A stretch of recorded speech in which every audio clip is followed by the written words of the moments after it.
보도록 합니다. 하나님 말씀은 사무엘하 15장 1절로 12절 말씀까지 한 절씩 교독으로 읽겠습니다. 사무엘하 15장 1절로 12절까지 한 절씩 교독으로 읽겠습니다. 그 후에 압살롬이 자기를 위하여 병거와 말들을 준비하고 호위병 50명을 그 앞에 세우니라.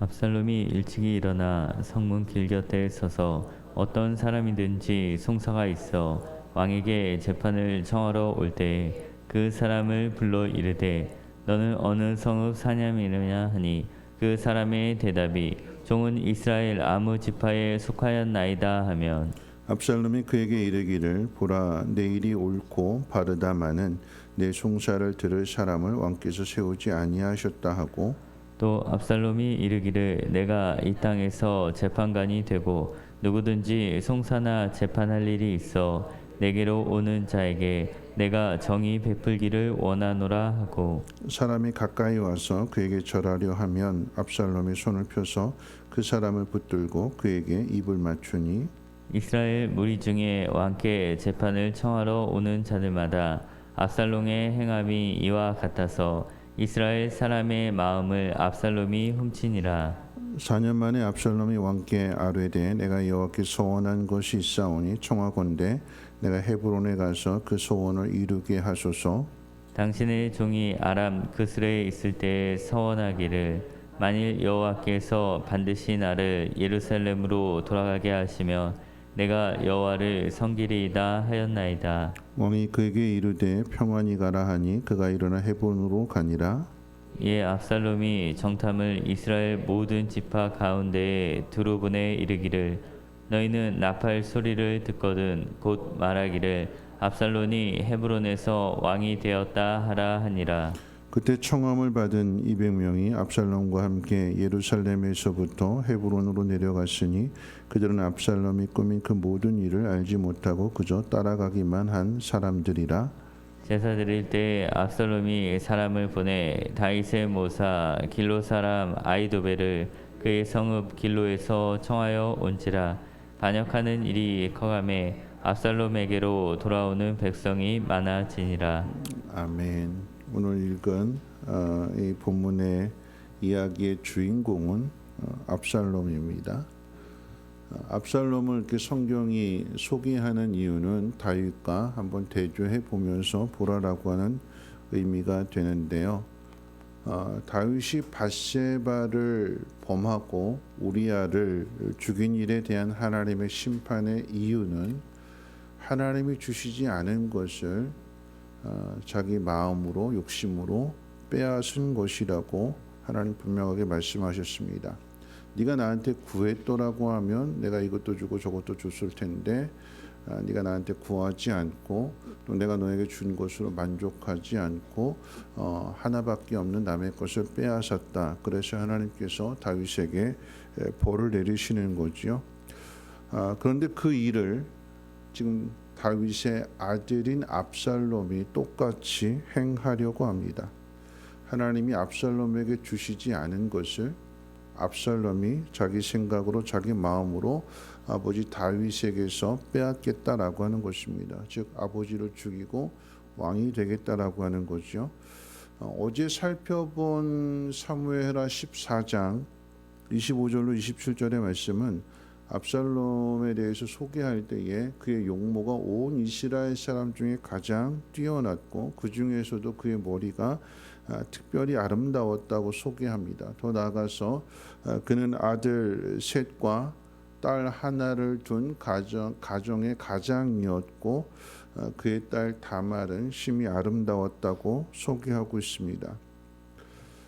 이것을 소개하는 이유는 하나님이 허락하시지 않은 것을 빼앗으려고 한 사람의 결과가 무엇인지를 한번 보라라고 하는 것입니다. 지금 이와 같은 소개의 내용들을 살펴보면 정말 남이 부러워할 만한 조건은 다 가지고 있죠. 가장 뛰어난 용모를 가지고 있었고요. 아들도 셋이나 있고 딸도 있었고 딸은 심히 아름다웠고 남이 부러워할 만한 그런 가정 환경을 가지고 있었는데 그런 사람의 결과가 나중에 어떻게 되는지를 한번 보라라고 하는 것입니다. 압살롬은 다윗이 왕으로 있는 것이 또한 아버지로서 부적격하다고 보고 다윗을 죽이고 왕의 자리를 빼앗기 위한 치밀한 계획을 세웁니다. 병거와 말들을 준비했고요. 성문 그 길에 서 있다가 왕에게 재판을 부탁하기 위해서 오는 사람들의 그 길을 막고는 넌 참 옳은 일이구나, 넌 참 억울하겠구나, 그러면서 하는 이야기가 다윗 왕은 지금 너무나 바빠서 너를 만나줄 여유가 없다, 마음도 쓰지 않는다. 그러면서 이제 다윗을 이제 깎아내리게 되는 거죠. 다윗을 험담하면서 그러면서 반대로 그 자신의 친절한 행동을 부각시킵니다. 내가 네 소원 들어주겠다. 내가 네 억울함을 풀어주겠다. 고마워서 이제 절하려고 하면 절하는 것까지도 만류하면서 나한테 절하지 마라. 그러면서 겸손한 모습을 보이게 되는데 여러분 정말로 겸손한 사람은 반역을 일으키지 않죠. 자신의 속마음은 아버지를 죽이고 아버지 하는 일에 반감을 가지고 그러면서 결국 그건 교만인 거잖아요. 그 교만한 마음을 가지고 있으면서 겉으로는 무릎을 꿇는 사람을 일으켜 세우고 입맞추고 친절한 모습을 보여주게 될 때에 다윗을 깎아내렸기 때문에 자신의 친절함을 부각시키게 되니까 이게 사람들 마음 속에는 이게 인식이 되는 거죠. 참 친절하구나, 참 겸손하구나 하는 것들을 생각하게 되고 가뜩이나 그의 용모에 반했는데 이렇게 친절한 모습을 보이게 되니까 백성들이 압살롬을 따르더라. 그런데 성경은 뭐라고 이야기하고 있는가? 압살롬이 백성들의 마음을 훔쳤다 이렇게 표현하고 있습니다. 하나님 주시지 않은 것인데 그런데 압살롬이 하나님의 뜻을 거역하고 주시지 않은 것임에도 훔치는 거죠. 아무리 그래도 그렇지 어떻게 훔친다고 훔쳐지는가? 백성들이 어떻게 다윗을 버리고 압살롬을 따르겠는가 생각하겠지만 그런데 그런 일이 일어납니다. 그 압살롬의 겉모습만 보고 압살롬의 말만 듣고 판단하기 때문인데요. 작년 이제 수영록 교회 로드맵을 갔을 때 고 정필도 목사님 돌아가시기 전에 이제 저희들에게 이제 그 목회 여정을 이렇게 쫙 말씀해 주시는데 그런 말씀하셨어요. 그러니까 목사님이 이제 젊었을 때 교회를 좀 성장시켜 놓고 안식년을 맞이해서 이제 미국에 공부를 하러 가셨는데 부목사님에게 교회를 맡겨놓고 미국에 공부를 하러 갔는데 근데 교회에서 급하게 연락이 와서 이제 귀국을 하셨다고 합니다. 그러니까 급하게 연락이 온 이유 중에 하나는 부목사님에게 교회를 맡겼는데 그 부목사님이 선임 장로님하고 이렇게 짜가지고는 담임 목사님을 내쫓고 수영록교회 담임 목사가 되려고 하는 일이 일어났기 때문에 공부하는 걸 포기하고 들어오셔서 혼란해진 교회를 이렇게 다시 바로 잡고 이제 부목사를 내보냈더니 그 부목사를 따라가는 성도들이 있더라라고 하는 거죠. 그러면서 이제 하시는 말씀이 목회에 대한 교훈을 주시는데 그렇게 표현하셨어요. 그러니까 나갈 사람은 나간다라고 하는 것입니다. 그럼에도 교회는 흔들리지 않는다. 나갈 사람은 나간다. 라고 하는 그 이야기가 참 가슴 아픈 이야기인데 여러분 이것이 교회만 일어나는 것이 아니라 사람 사는 그 모든 곳에 다 일어나는 일들인 거죠. 회사를 믿고 맡겼는데 그런데 그 돈을 빼돌리는 그리고 기술을 빼돌려서 팔아먹는 더 나가서 그러니까 뭐 식당 같은 것도 그래요. 들어가서 잘 배워가지고 그리고 나서 이제 주방에 들어가서 일을 잘 배워놓고는 식당을 차리는데 바로 길 건너편에다 똑같은 식당을 차리게 되는 그래서는 안 되는 거죠. 사람의 도리상 그래서는 안 되는 것인데 사람 살아가는 그 과정과 또 환경 속에서 그런 일들이 일어난다라고 하는 것입니다. 이게 뭘까요? 그러니까 훔치는 거죠. 원한이 있기 때문에 그 마음속에 불평이 있고 불만이 있기 때문에 거기에 대한 복수하는 차원에 있어서의 그와 같은 일들을 행하게 됩니다. 잘 전수받아서 멀리 다른 곳에 가서 하면 아무런 문제가 되지 않는데 바로 앞에 차린다라고 하는 것은 내 가지고 있던 그 원한과 그 불평과 불만을 복수하겠다라고 하는 의미가 되는 것입니다. 지금 압살롬이 좀 그와 같은 일들을 행하고 있습니다. 그런데 압살롬이 선택한 이 방법은 결코 옳은 방법이 아니죠. 왜냐하면 아버지에 대한 불평과 불만으로부터 시작이 된 거예요. 오늘 본문의 표현 가운데 그렇게 이야기를 하고 있습니다.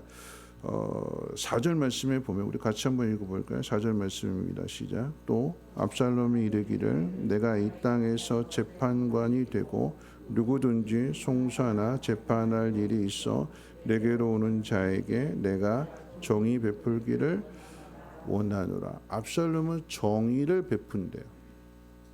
잘못된 것을 바로잡겠다라고 하는 의미에 있어서의 정의를 말하고 있지만 왜 압살롬이 하는 일이 정의로운 일이 되지 않는가라고 할 때에 그 시작이 불평과 불만으로 시작하는 거거든요. 더 나아가서 만약에 잘못된 일이 있다면 하나님 앞에 묻고 하나님이 가르쳐 주시는 방법을 따라가야 되는데 압살롬이 행동하는 이 과정 속에는 하나님이 계시지 않습니다. 하나님 앞에 물은 일도 없고요. 하나님이 가르쳐 주시지 않았고 그러니까 하나님이 허락하시지 않은 일들을 하려고 하다 보니까 당연히 하나님 앞에 묻지 않는 것이고 하나님의 뜻을 따르지 않게 되는 거죠. 자기 마음대로 자기 생각대로 자기 방식대로 행하게 됩니다.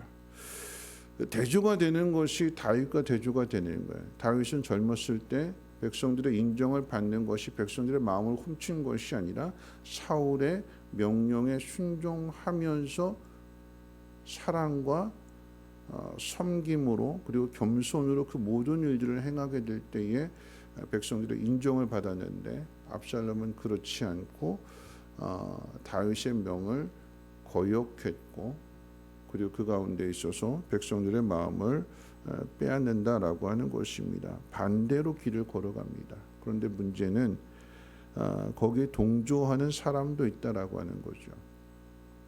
손뼉이라고 하는 것은 마주쳐야 손뼉 소리가 나는 거잖아요.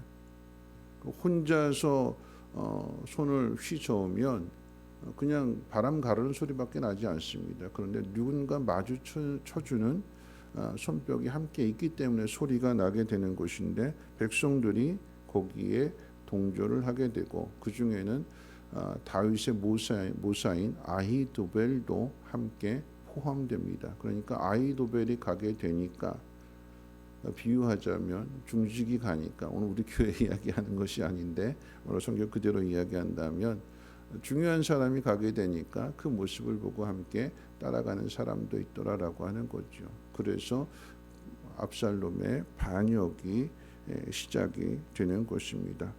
오늘 이 말씀을 이제 결론을 내린다라고 하면 그런 거죠.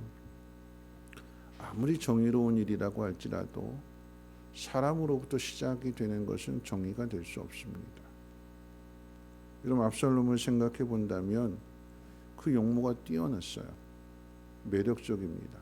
그러니까 다른 사람들의 마음을 훔칠 수 있을 만한 그런 좋은 재능을 가지고 있는 거예요. 장점을 가지고 있습니다. 그런데 그 좋은 재능과 장점이 그 마음속의 불평과 불만을 다스리지 못한다라고 하면 그 좋은 재능이 악용되어질 수 있다라고 하는 것입니다. 그리고 결과는 자신이 망하는 일입니다. 하나님께서 우리에게 주신 재능들, 그 재능을 어떻게 사용할 것이냐? 내 마음속에 원망과 불평과 불만이 가득하다면 아무리 정의를 외친다 할지라도 그 일은 정의로운 일이 될 수 없습니다. 하나님 나에게 주신 귀한 재능들을 어떻게 해요? 감사함으로. 비록 상황이 내가 원하고 바라는 상황이 아닐지라도 우리가 하나님을 믿는다라고 하면 다윗이 지금까지 걸어온 여정을 본다면 자기가 원하고 바라는 일들은 아니었어요. 사울 왕이 무엇보다도 사울 왕이 자신을 죽이려고 합니다. 그런데 그 속에서도 다윗은 사울을 죽이지 않았고요. 죽일 수 있음에도 죽이지 않고 쉽게 표현하면 그런 거죠. 아버지의 그림자조차도 밟으려고 하지 않는 그런 모습. 도망을 다닐지라도 무능하다고 우유부단하다고 다윗을 따르는 사람들로부터 원성을 들을지라도 그것이 하나님의 뜻이 아니기 때문에 다윗은 계속해서 고난을 당하면서 인내하면서 하나님 앞에 자신의 모든 것들을 맡기게 됩니다. 그랬더니 어떻게 해요? 하나님께서 하나님의 방법으로 전쟁이 아니라 권모술수가 아니라 하나님의 은혜 가운데 그 이스라엘이 통합이 되어지게 되는 것이고 왕이 되는 거죠. 그 속에 무엇이 있기 때문에요? 다윗의 시편을 통해서 우리가 깨닫는 것처럼 그 삶은 비탄이고 탄식이고 울부짖음인데 근데 그 마지막은 그런 자신을 사랑하시는 하나님으로 인해서 하나님 앞에 감사와 찬양으로 그 시편의 모든 내용들이 끝이 나지 않습니까? 그 마음에 하나님에 대한 감사가 있기에 하나님께서 하나님의 방법으로 다윗을 왕의 자리에 세우시는 것입니다. 그 자리를 누가 뺏을 수 있을까요? 힘으로요? 아니면 권모술수로요? 그렇게 되지 않습니다. 왜요? 하나님이 지키시기 때문에. 그러니까 우리는 하나님 마음에 맞는 삶을 살아야 되는 것이고 하나님의 뜻을 따라야 되는 것입니다. 내 삶에 하나님이 있느냐 없느냐, 내 삶에 감사가 있느냐 없느냐. 오늘 우리에게 주어진 모든 상황 속에서 하나님 앞에 감사함으로 하나님 앞에 영광 돌릴 수 있는 모두가 되시기를 주님의 이름으로 부탁을 드립니다. 우리 찬송가 331장 찬송 드립니다.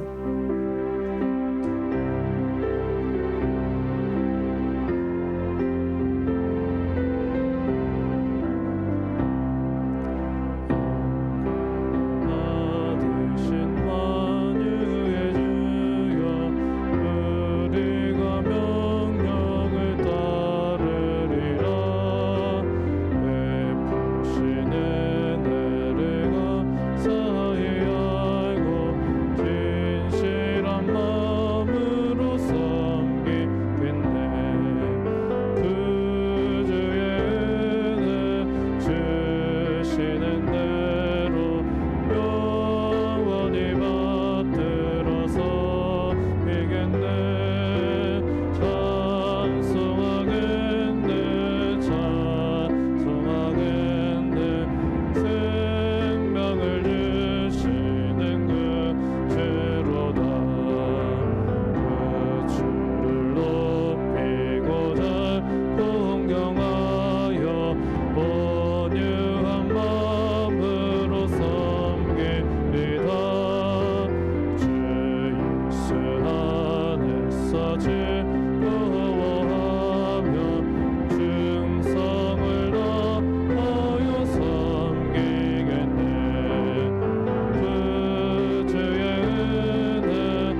되는데요. 압살롬의 반역이 어디에서 시작이 되는가? 물론 원인 제공은 다윗일 수도 있겠지요. 그런데 하나님이 주셨던 그 아름다움이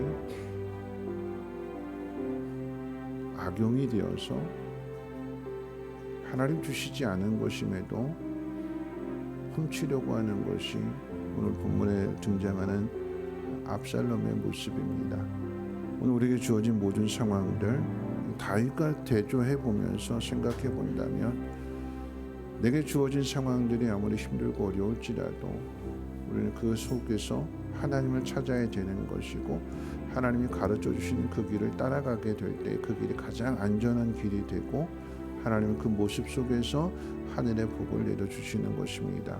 내가 내 마음대로 내 생각대로 거역하고 내가 내 힘으로 정의를 바로잡겠다라고 하는 것이 아니라 하나님의 정의가 하나님의 뜻에 의해서 이루어질 수 있도록 우리는 그저 순종하고 따라가게 되면 하나님 그곳이 하나님의 영광을 나타내시는 것입니다. 내게 주어진 상황 속에서 원망과 불평이 아니라 하나님 앞에 감사함으로 하나님의 영광 나타낼 수 있는 우리 모두가 되게 해달라고 함께 통성으로 하나님 앞에 기도합니다.